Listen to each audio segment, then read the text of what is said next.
Hey everyone, Working Weston here. Sprouts are a great way to have fresh greens in your home year-round.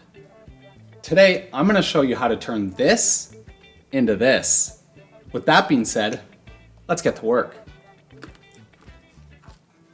What you'll need to grow sprouts at home is a mason jar. Quart size wide mouth gets you a lot of sprouts that are easy to get out.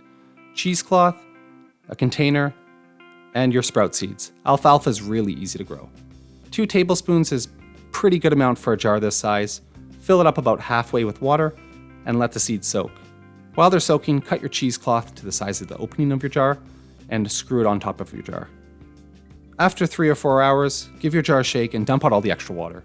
So at this point you want to put your jar upside down in your container.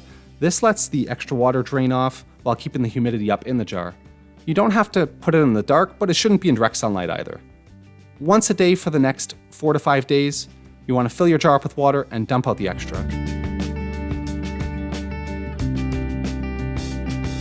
After 2 to 3 days, you should see your seeds sprouting. And then after about 5 days, your jar will be completely full.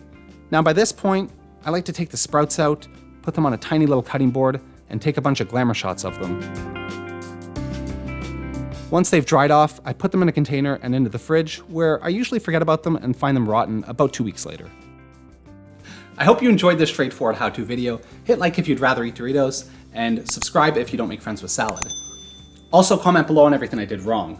You can find my live streams on Twitch at Working Weston. And with that being said, I gotta get back to work.